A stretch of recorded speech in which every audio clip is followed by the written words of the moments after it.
సభ ముందున్నటువంటి కుల బాంధవులందరూ కూడా పేరు పేరున తెలియజేస్తున్నా. జై మీరు సమయం తక్కువ ఉంది, మనకందరికీ తెలుసు.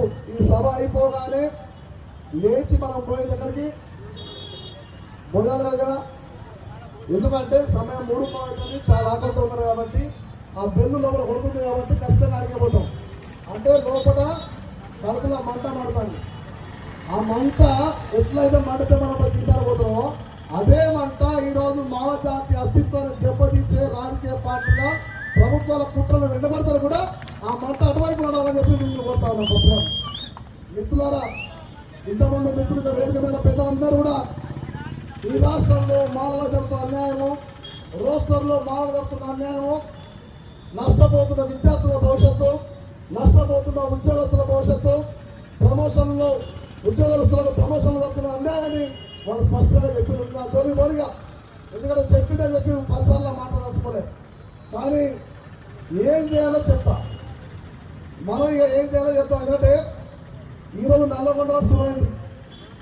అందరూ తెలుసు, ఈ తెలంగాణ ఉద్యమంలో నల్లగొండ అనేది ఒక ప్రధాన కేంద్రం.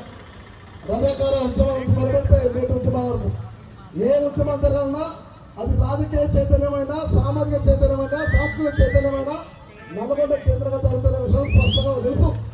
ఎందుకంటే చుట్టుముట్టు సూర్యాపేట నడమడల్ నల్గొండ, నువ్వు ఉండేది హైదరాబాదు, దాని పక్కన గోలుకొండ కిలా కింద నీ కోడి కొడతా కొడకదా ఈ గత నుంచి చెప్తున్న బిడ్డ.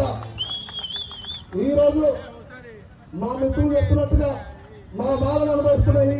ఇది మాల అనుభవం, మాల యొక్క కోపం కాదు.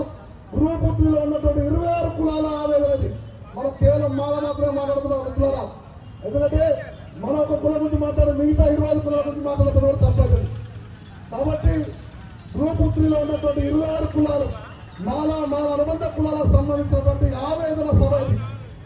ఇక 5 స్టార్ హోటళ్లలో, రూమ్లలో, పెద్ద పెద్ద కాన్ఫరెన్స్ హాల్లో ఇక మాలను మెయింటైన్ పెట్టుకుని పనిచేయాలి. దయచేసి ఇక రోడ్ల మీద రావాలి. నల్లగొండలో మాలలు ఎంత పెద్ద ఎత్తున వచ్చిందో ఈ రకంగా 33 జిల్లాల మాలలు మొత్తం కూడా రోడ్ల మీదకి వచ్చేటట్టుగా మన కార్యాచరణ ఉండాలని చెప్పి సందర్భంగా విజ్ఞప్తి చేస్తున్నాం. ఎందుకంటే ఏ లక్ష్యమైనా కూడా 3 రకాల ప్రయత్నం జరగాలి. ఒకటి, బాబాసాహెబ్ చెప్పినట్టుగా బోధించు, సమీకరించి పోరాళ్ళకనే మనం భావవ్యాప్తి చేయాలి, విషయ పరిజ్ఞానం చేయాలి, విషయాన్ని చెప్పాలి, ఆ విషయాన్ని భావవ్యాప్తి చేయాలి. దాన్ని మొత్తం కూడా ఉద్యమ రూపాలు తీసుకొచ్చి ప్రభుత్వాల మీద ఒత్తిడి తీసుకొస్తే ఈ మాల ఎమ్మెల్యే మాల